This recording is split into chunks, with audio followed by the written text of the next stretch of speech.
Hello guys, bersama saya lagi dalam Alright Nopod Channel. Salah satu berita terkini yang menggempakan ya daripada Istana Selangor dan juga Sultan Selangor sendiri.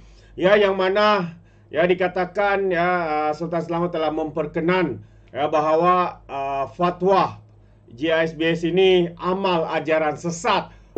Itu dia satu berita yang menggempakan negara kita, khususnya ya apa yang berlaku ya kepada JSBS ini yang banyak menyeleweng ajaran akidah, ya itu bukan saya katakan tapi dikatakan dalam kenyataan media ini.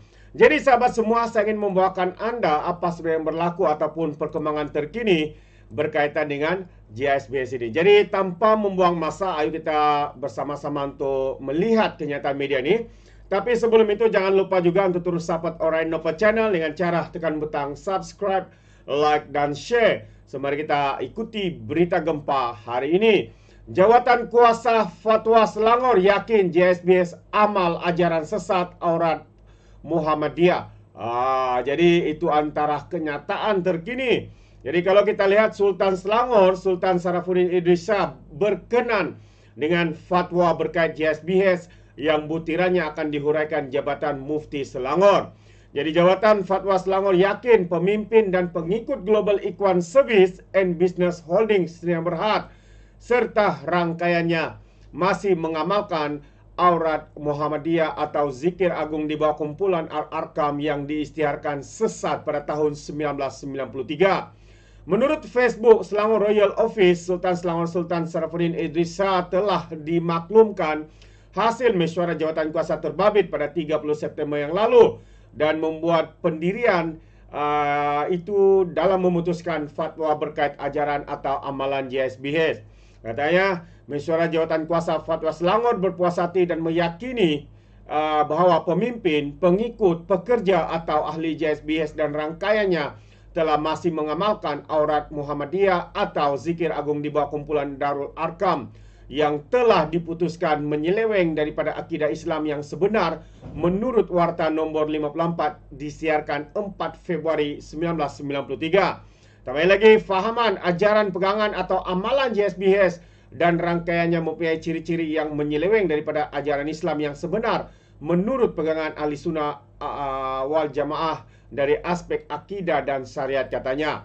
Sehubungan itu, sebarang fahaman, ajaran, pegangan atau amalan baru mempunyai persamaan dengannya disifatkan menyeleweng serta bertentangan dengan ajaran Islam sebenar menurut pegangan ahli sunnah wal jamaah. Kenyataan itu menyebut Sultan Sarafuddin berkenan dengan fatwa tersebut selepas dipersembahkan oleh pengerusi jawatan kuasa yang juga Mufti Selangor, Anhar Opir. Butiran lanjut mengenai fatwa terkini ini akan dihuraikan oleh Jabatan Mufti Selangor, katanya. Jadi itu antara perkembangan terkini sahabat semua berkaitan dengan JSBS yang telah disembah maklum ya kepada Sultan Selangor, dan Sultan Selangor dikatakan berkenan ya dengan keputusan dan juga pencerahan itu, dan akan dalam masa terdekat ini akan mengumumkan bahawa JSBS ini mengamalkan ajaran sesat seperti mana Perlis yang telah menfatwakan bahwa JSBS ini adalah ajaran sesat dan sebagainya. Dan itu antara perkembangan ya daripada Istana Selangor, Sultan Selangor itu sendiri. Dan dalam masa yang sama saya juga ingin berkongsi ya satu lagi perkembangan terkini berkaitan dengan JSBS daripada Ketua Polis Negara. Atip Som, polis akan mohon sambung reman 24 terkait JSBS. Ya, ada lagi sambungan reman ya. Jadi sebelum ini 24 individu termasuk pemimpin tertinggi syarikat ditahan bersabit kertas siasatan kes buruh paksa mengikut Seksyen 12 Atip Som. Jadi polis Diraja Malaysia akan membuat permohonan menyambung reman 24 individu dikaitkan dengan JSBS Holdings Sdn Berhad, termasuk pengurusan tertinggi bagi membantu siasatan kes di bawah Akta Anti Pemerdagangan Orang dan Anti Penyeludupan Migran. Dan Ketua Polis Negara Razarudin Husain berkata, tempoh reman 24 individu terbabit akan tamat esok dan setakat ini mereka tidak ditahan di bawah Akta Kesalahan Keselamatan, Langkah-Langkah Khas ataupun SOSMA. Jadi secara keseluruhan katanya seramai 93 ahli JSBS masih lagi direman manakala 34 individu lain ditahan di bawah Sosmah, katanya ketika dihubungi. Jadi sebelum ini 24 individu termasuk pimpinan tertinggi Sargat itu direman 2 kali, masing-masing 7 dan 4 hari bagi membantu siasatan mengikut Section 32(E) Akta Kanak-Kanak, Section 23 Akta Komunikasi dan Multimedia, serta Section 14 Atipsom pada 19 September yang lepas. Mereka ditahan semula bersabit kertas siasatan kes buruh paksa mengikut Section 12 Atipsom dan juga direman selama 5 hari pada Isnin lepas yang akan berakhir esok. Jadi mengulas lanjut hasil siasatan dakwaan kewujudan pusat kuarantin JSBS di beberapa lokasi dalam dan luar negara pada Sabtu lepas, beliau berkata terdapat 10 pusat kuarantin di Malaysia, manakala 2 lagi di Indonesia dan Turki.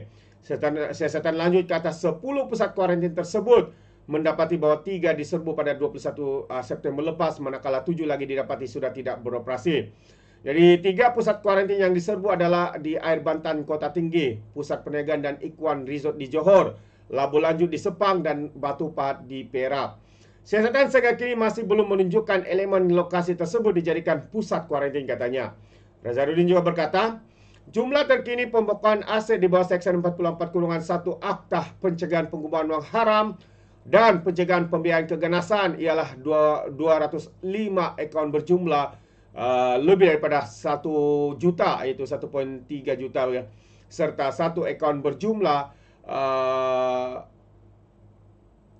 berjumlah 1.344.26 sen USD, selain 31 kenderaan dan bas berbagai jenis dan 19 lot hartanah.